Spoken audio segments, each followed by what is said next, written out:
Hello, people. Hello, everybody. We're live. We're live streaming. We're streaming live on YouTube, the Harris Football YouTube channel. I'm joined for the first time in video form this summer by one Mr. Jim McCormick. Hello, Jim. I was told by my agent that there'd be no live streaming, but I'm all about breaching contracts, so let's do it. Can you imagine if we had to deal with each other's agents? I don't have an agent. I would love to have an agent. I mean, my agent is really working hard on not doing much for me, so but that's okay. All right. Well, this is an experiment to see if you all viewing this like it live and then also after the fact. We're of course going to find, if you're watching this in arrears, if you're watching this after we've done the recording, hi, thank you for watching. We're going to be coming to you Thursday nights in the preseason, and then we think we're going to live stream them all, but we'll see how it goes. And our main topic will be something DraftKings related, because DraftKings is sponsoring us, and we're very, very grateful. And I'll talk a little bit more about DraftKings as we get going. But you know what? It's live, and Jim and I also know a lot about fantasy, so like, you can ask questions about whatever you want. You can ask questions about why I'm so sweaty. It's a funny story. It's the new kickoff rule, is what it is. So. Ask about the new kickoff rule, and Jim will get out the rule book.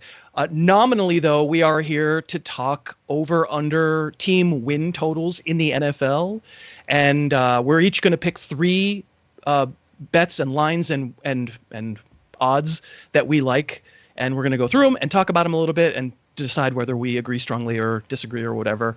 And so while producer Dave, thank you for being here, producer Dave, is culling some of folks' questions, we'll start talking. And frankly, if you want to know about team totals, ask us questions about that too. But Jim, we'll go back and forth. So why don't you tell me, you can tell me if you're like, this is your most confident, your least confident. This is the one that I probably put the most time into. I'll say that. I don't know if it's the most confident, but it's the one that I've had the least amount of reservation with so far. Okay. That would be the Colts over 8.5 wins. It's kind of bold because they have essentially a rookie quarterback, right? Like, still, there's no track record with this quarterback, but I just think Steichen, the coach, is a kind of a maximizer of offense, and he's going from, I would assume, an upgrade, I would hope, from Gardner Minshew to Anthony Richardson. I'm wondering, is there a connection between Shane Steichen and any teams that you root for? Yeah, there is. Broke my heart. He left. Jalen Hurts has looked like, I guess, Jalen Hurts since he left us. But Steichen he just maximized. Look, they won 9 games last year. I think they can, obviously, it's a little bit tougher schedule. The AFC South is tougher. But I just honestly, I think between the offensive line, also they've been hitting these last few drafts. They're a super athletic team. I think they have a recipe to do this, even if Richardson isn't great. I just think they have formula. If he is great, then I think their ceiling is pretty high, I think, for an 8.5 win total team. I have seen that pick a lot. I've seen people saying that. Do you happen to know what the odds are on that? What the juice is? I think it's like minus 135. But let me confirm that. So pretty high on DraftKings. I'm gonna have one that's higher though, so like I'm not criticizing that. I've seen it, and I don't know if I believe it because it is a rookie quarterback, and also you lose your sack guy, your leading sack. He's out for the year. Although you drafted the dude who some people thought was the best defensive player in this draft in Latu, and he should get a chance to slide right in and see if he can play right away. I think if I were on a side there, it'd be the over, but I'm a little scared. I think Houston is such a popular pick. I mean, man, we're gonna do player props at some point, but CJ Stroud is co-second favorite to be MVP with Josh Allen. That's pretty wild. That's aggressive. I've seen him. He's been to like a lot of parties this year. A lot of he's wearing like white linen a lot this summer. So you can overdo that. You can overdo that, by the way. I don't know what that means, but I like it. He's at like summer beach parties, like windy parties, like just. And I'm not even being a radio guy. Like, he's not throwing footballs, but he's not throwing footballs. He's at windy parties. Hey everybody, it's a windy party here in Houston. KFOH. All right, I'll do my. I don't know if it's most. Yeah, maybe it's my most confident. The one I think I like the most. I'm going to be a party pooper and say Raiders under 6.5. It's plus 110, so it's the juice is hanging right there in the middle. Who's the quarterback? And I just don't know. Shane Steichen. No And Shane Steichen. really, right. There's like a checkbox next to all 32 teams, and everybody's an X except the Colts have a check on that category. I don't really believe it, and I have to say I don't have the Chiefs over, but if I was picking that one, I probably would pick over. If I was picking the Chargers, I might pick them over. I don't, what I'm trying to say is, like, I think the division. We'll see about Justin Herbert, but I think the division is good, and then that division crosses over with the AFC North, and we don't know anything. But there are good quarterbacks in the NFC North, at least two of them. So I just 6.5 seems like an awful lot for the Raiders to me. Yeah, I actually had this on my, just missed the cut list. Okay. I went through it and I was like, there's so many things the public are going to like about this team. Like the coach thing, which there's no bounce afterwards. Like that's only, I don't even know. I guess there's some in-season bounce to a firing, but not really. It's just really cool chanting, and they smoked a lot of cigars last year. But the problem is that like they have no cornerbacks. They didn't fix anything, and they actually lost offensive linemen somehow, which is hard to do when you don't have an offensive line. Like the Giants poached their offensive line, which is bad. Yeah, I had this too. I just it's tough too because I think it's not that tough of a number to get to, but they can be bad. Like going after the number one pick bad. So it's definitely not that tough of a number to get to, but yeah. Like the more I think about that team, the more I think, oh, I get it. I get what they were trying to do. They basically did everything they could try to do to get a quarterback, to get one of the 6 guys. Couldn't, and then said, all right, cool. You know what we're gonna do is like build everything else, and then next year is for the quarterback. Because there's no chance either of these two guys is the quarterback of a good team. Like no chance. So it's not that they're not going to try, but yeah, I feel like the under is the way to go there. If folks are just joining us now, if you saw the link on social media, hi, thank you for being here. If you have any questions on YouTube, just throw them in the chat there, and producer Dave Piper will tee them up for me to read. In the meantime, I'll take a second and thank DraftKings for sponsoring us. And if you're looking maybe for a place to play some NFL futures, you could try the DraftKings app. I think by now everybody knows that we're sponsored by the DraftKings Sportsbook. We appreciate them very much. And they have a deal going on right now in honor of the Olympics, where if you download the DraftKings app, use the code HarrisTube, that will qualify you to make one $5 bet, and you'll get $150 in bonus bets in your account instantly, and you can spread it around. Like if you're watching the Olympics, you're looking for a reason to be watching fencing at 1 a.m, probably a replay, but you don't know who won. I guess you can't bet on it then. But still, if you're watching midday, let's say, you pick someone, please don't bet a lot because you don't know anything about fencing, and neither do I. But like $5 just to make it fun. I'm in Massachusetts right now. I have done this for the Olympics. I have done it where I'm like, sure, I'll just root for this total stranger, $5, let's go. And it makes me care what happens. All we really ask is that you use the code HarrisTube, all one word. It would help us out. It lets them know that sponsoring works. And of course, they have the NFL futures that we're talking about right now. So thank you so much, DraftKings, for sponsoring. All right, Jim, let's get to your second. This would be my chalky pick. It's just covered in chalk. It's like a LeBron celebration. It's the Bears over. It's juiced. It's juiced to minus 150.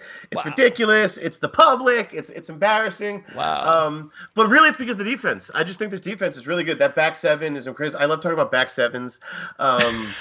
It's really a great group, though. It is. They kept them together, which was surprising. There was this idea they were going to get rid of some of those guys. They re-signed Johnson in the corner. They're just good. I think it's a good football team. I think the rookie could be not even that great, and I think Williams could be just okay. And they could still get to this number. I think they can get to 9 wins. Yeah, and it's really public of me. It is very public. Yeah, I didn't pick it. I wouldn't probably bet it. But if you forced me to say what side I was on, I'm pretty sure it would be under. But I've definitely seen a lot of movement towards over. But man, we're really saying? I mean, we're basically saying Caleb Williams is ready and absolutely good. Like. Yeah, I think he's pretty good. He's got to be Stroud, right? Doesn't he have to be Stroud? He does, and the refrain, which is like the trope, is best setup ever for a rookie quarterback and everything. Yeah. Well, it warped my brain. Good job, guys. Good job. Well, your brain. I think people who watch this show regularly would already have an opinion about the warpedness of your brain, but that's why we love you. I've got a question from Andrew Younger in the chat. Do you find yourself evaluating teams differently when you're handicapping versus when you're evaluating for fantasy analysis? Jim? Yeah, I do. Just considering different things, like just considering how good the team is. That really doesn't have that much to do with fantasy, right? I could go Yeah. to a bad team, the Raiders, for example, and still try to dissect things and try to figure out, like, is there something past Devontae Adams that I could find? But whereas in terms of the overall win, I don't have as nearly as much things to read there. So it's just a different read, completely almost. It is a different read. I'll say a little less completely for me, only because it's funny. Before we hit the button to go live, we were talking about Seattle's early season schedule, and as soon as you start talking schedule, I go I do the Kramer, and that is definitely true for the way I think about fantasy. I'm really trying to make schedule that quarterback had a great schedule. I just don't think we know nearly enough.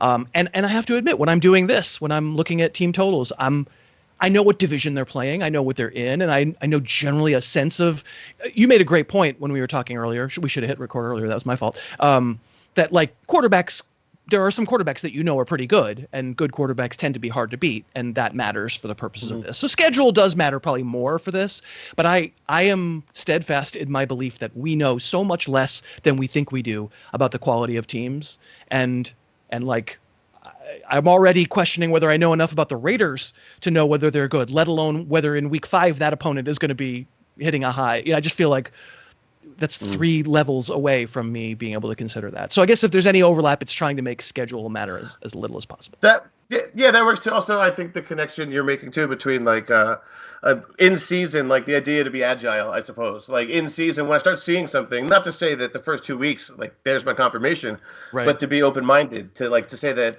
I think you can if you're willing to adapt in fantasy, particularly, you're going to do well. So. Right.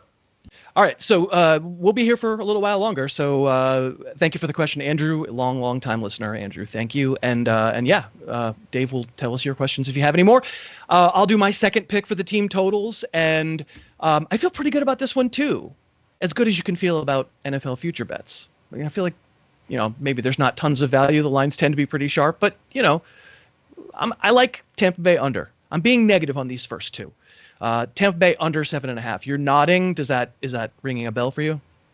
It's just interesting because that's a team I looked at because last year I had them as my under, I was like they're the worst team in the NFL, and it was 6.5 was their over, and they make the playoffs and they have this Baker, renaissance, and it's the market's still one win. So it's just interesting. It's just I'll say the whole division's tight, right? The whole division's 7.5 to 9.5 or 6.5 to 9. Yeah, they're very they're the same. It's the exact same team.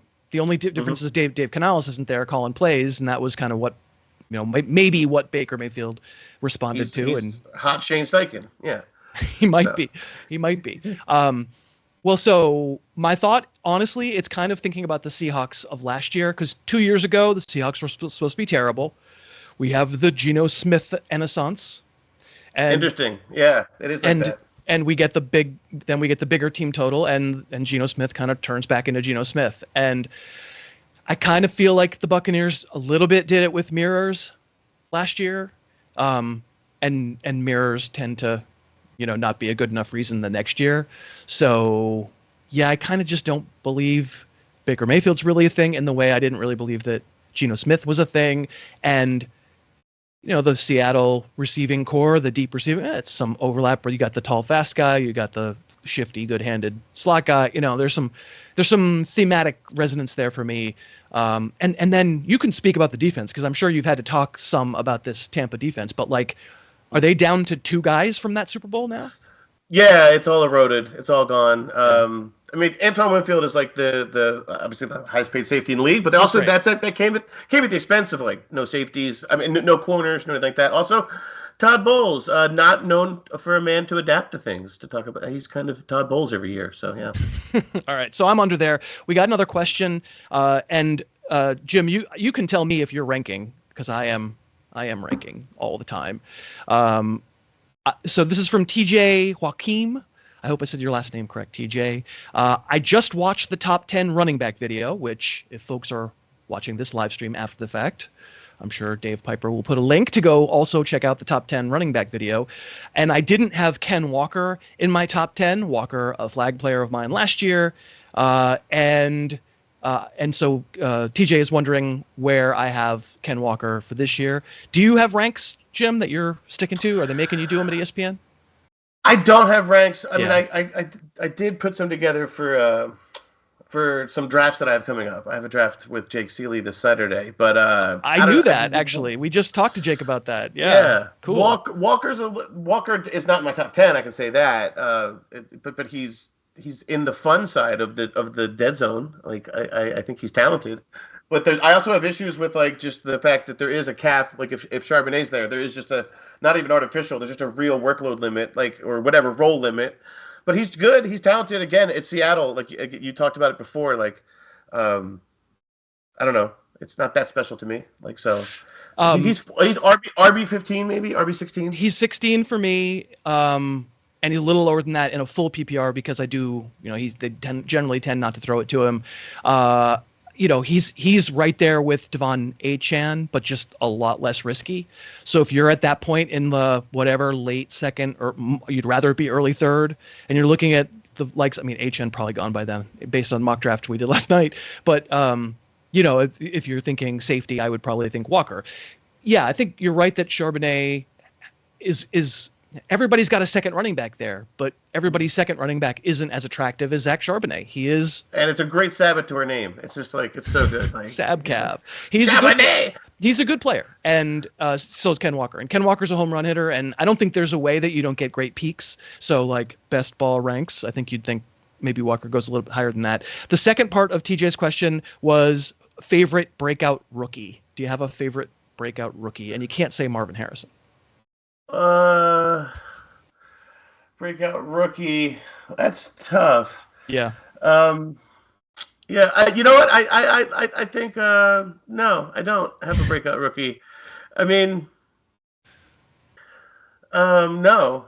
What's the Texas running back? The running back. I know his name. I've been drafting him ever. Jonathan Brooks. I like Jonathan Brooks. Even with one leg, I think he's gonna have a great year. So. Okay. It's funny, we did a mock draft on the channel that I'm sure Dave is also now linking to in the future, in which I got Jonathan Brooks in the very last round of a 14-team draft. So very, very late. I would certainly take the chance. I don't think in most drafts he's going to – the bots were staying away from Jonathan Brooks for some reason. But Scott Fishbowl, pretty deep. I mean, I got him in the 9th round. I mean, I don't know. I thought it was interesting. He's kind of forgotten still, even by nerds. So, do I have a breakout rookie? I'm just the dude who doesn't draft rookies at their ADPs. I'm not really looking at the market yet because there isn't a market. It's all fake. If you're looking at ADP right now, it's based on 4 drafts. The drafts are all going to happen in the next couple of weeks, and then they'll start, and then we'll be able to look at value. But I'll say maybe one of the Patriot receivers as an absolute just like total throwaway flyer 14th round type guy. Javon Baker sounds like the big play guy, and then Jalen Polk sounds like the possession pro. Everybody at Patriots training camp is now calling him Jacoby Myers. He reminds them so much of Jacoby Myers, and we all understand what that means. It's valuable, but not gonna knock your socks off. Usually it doesn't lead to massive production, but where I want to look for rookies is going to be on teams that people don't want to draft players from, and I want them in the 14th round. I'm so much trying to go counter to the market late in drafts and get big playing time on supposedly stinky teams, just in case we're wrong and they're not so stinky. So you don't want the 8th round Lad McConkey where he looks like Rick Moranis in Spaceballs, like with the huge helmet. I do not want him, and I do not want Marvin Harrison apparently at the end of the 1st round, and I don't want Malik Neighbors in the 3rd or the 4th round, and I don't want Rome Odunze at all. Like I don't even consider him like a top 50 receiver. I don't think for this year. So yeah, the rookies are. I don't have a great candidate for a breakout rookie right now. All right, we have 2 more teams to get to. Who's your next team? My team, because again, I had the Raiders on here, but I wanted to be a little spicier because I wanted to have a little Schadenfreude in my life, and it's the Cowboys. Under. Oh, wow. Yeah. I mean, look, this guy's hammered really hard. It's actually, so I don't want to mention other sites, but on DraftKings, it's 10.5 So the under is pretty crazy. It's juiced to 180. Oh wow. So you're paying quite a price to get the under here. You also But can I you would can think tease it too. You can tease it as well. that's the other thing. Yeah. You can tease it, and you can go to 9.5, which I've seen people do. And Right. I don't think it's crazy to assume this is a 9-win team, and then you're betting even. You're close. I think it's like plus 105 even. But the point is, they didn't do anything. I get that, the stalemate. It's not the running back thing. It's none of that. It's really just that I think the NFC got a little bit better. Their schedule is considered pretty tough. I think the NFC East it's pretty gross. But at the same time, I think this team is right around a 9-win team, a 10-win team. So this line is great, but I just want to root for the under. And 10.5 is high for this team. It's not a automatic double-digit win team. They're also older, and they didn't really. I know they didn't add anything. Also, I don't think the Zimmer thing is going to work. I think that matters. I think bringing out Grandpa Zimmer is not great for a defensive coordinator. So, well, Jim, if they win like only 8 or 9 games, Mike McCarthy better watch out because he could get fired in 3 or 4 years. He could. Yeah. He might end up on like Fox Sports 1 in 7 years. So watch out. Indeed. Well, that's a bold one. I if I was on anything, I think I would be the under, but I am scared. I think they're good. Right, it's just a question of those 3 or 4 close games. Do they win them or do they lose them? Which is probably true in general of all NFL teams. So my third NFL team total that I want to play and will play before I leave for California because I can do it in Massachusetts. It's the Arizona Cardinals over 6.5. I think the Arizona Cardinals are okay. I mean, you can tell me about the defense. I blinked a little bit and thought that Jonathan Gannon had gotten some guys on defense, and then it turned out the second half of the season they were an absolute disaster, the worst in the league, and I was just foolish and wrong. But I like the skill position players. I like this feels like a okay 8-win team to me. I would have set this line at 7.5 and not 6.5. Yeah, that makes sense. I would like this over too. This isn't one of my picks, but the thing I like about to speak to the defense thing, they tried everything. They didn't have the personnel last year. Yeah, but they just did try everything, and there's something to be said about like how creative and aggressive Gannon can be. And we have seen him have success before. I mean, obviously with the Eagles, but even prior to that in his career, he's had success with different defensive rosters. I don't know.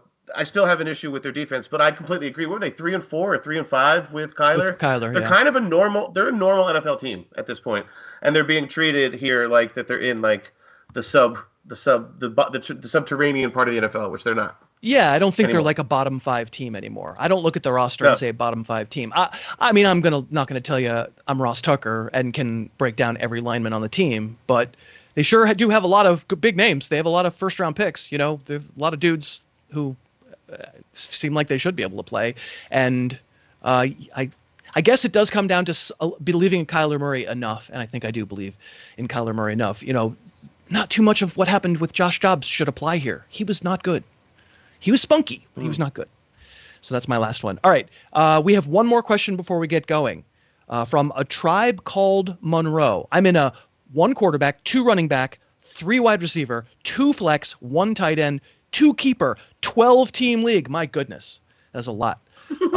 I have Jahmyr Gibbs and Amon-Ra St. Brown, which basically means, hey, I'm keeping 2 Lions. Am I crazy to take Sam Laporta with the second pick of the 3rd round and really, really emphasize Lions over the likes of Devontae Adams, Devon Achane, Josh Jacobs, Deebo Samuel, etc.? Would you allow yourself, Jim, to get that heavy with even what figures to be a pretty good offense? Well, I mean, Laporta's great. I guess at that point it comes down to what he believes. Like I would base it on who you think the best available player is right there instead of this whole Lions-centric thing. I don't hate the stack. I wouldn't avoid it at all because of the concentration. You're concentrating on a great offense. Yes, bad weeks might afflict you, but it's not your entire roster. Like, it's a big portion of it. It's dangerous to have that much in there. I would say take the BPA. So whoever he thought that was, of those names he listed, I would have a couple of them over Sam Laporta, for example. Me too. So I would do that. Right. And not, but in terms of his team alignment thing, I wouldn't let it be a big factor. If it was the best player, I would take him. If it's not the person I think is going to produce the most for me, I get the positional thing, but even then, I would wait and do Trey McBride or something. I don't know. I don't love it. Yeah.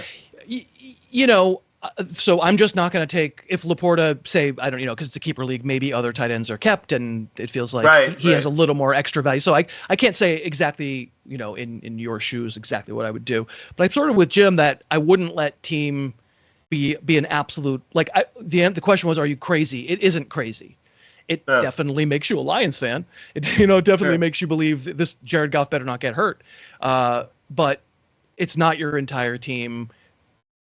Just as you're making the argument that it's, we've been at ESPN. We were at ESPN together for a long time. We were having these conversations in rooms 20 years ago. I'm capping my upside and I'm also making my floor nice and safe since someone's always going to score. And then you get into the season and it doesn't actually work out that way because one of the guy gets nicked up for 4 weeks and then the other guy comes back and then David Montgomery accidentally falls in the end zone 4 times and it won't work the way it won't work the way it sounds. So I wouldn't let the team part of it be the reason. And I can't tell you that you're crazy to take Laporta there because again, if he's the only good tight end available, I get it. But yeah, if you look at my ranks at harrisfootball.com, you're going to see Laporta much lower than several of the players there. Plus, Sam Laporta sounds like one of the great meat purveyors of North Jersey. It's a great name. It really does. All right, we have one more. I lied. We have one more question from Josh Mann. Situation aside, how close do you think Ramondre Stevenson and Brian Robinson are as far as their ability? I've spent the summer watching film on these doofuses for the Almanac. You want me to weigh in first? Yeah, please, because I don't want to say it and then the smart person says something next. Yeah. Both definitely bigger backs. Trust Ramondre's hands more than I trust Brian Robinson's hands. I think they're in the same phylum. I think they're the same kinds of players. They're giants, but their feet are better than you expect them to be for their size. They move laterally. They don't have multiple cuts in a run, but they have one cut where you go, okay, he put 1 foot in the ground and was able to change vectors while moving pretty well in a way that A.J. Dillon, Roschon Johnson, David Montgomery, your average big guy just doesn't have. Does that make them electric? It does not make them electric. But when you've got the combination of the mass to score short touchdowns, but then also you're not going to make your coach totally annoyed by running into the pile, only getting what's blocked, etc. I think they're a nice comparison. Who would I rather have on a team? Situations totally aside, who would I rather have on a team? I think I'd probably say Ramondre, but I don't think it's like a total no-brainer. And of course, once we're starting ranking for fantasy, we're trying to make situation matter as little as possible, but hard to ignore the mess that the Patriots have wrought, which is, maybe why Robinson gets a little closer. But yeah, I think it's a nice comparison. I think, NFL-wise, they're pretty close. Do you disagree with anything I said there? I think they both have had dinner with Antonio Gibson, probably, right? Absolutely, they have. And then Antonio Gibson made an Antonio Gibson like a voodoo doll. Exactly. Yeah. And then Austin Eckler showed up and was like, "Don't do that. I'm already injured. Don't do that." So yeah. In fantasy, I think of them similarly too. Not to joke about that, but these 2 down guys who have to get their work done on those kind of isolated roles, but talented. But I would also take Ramondre too, and even in that context, because I think he's more explosive and just more proven at this level. So yeah, I would.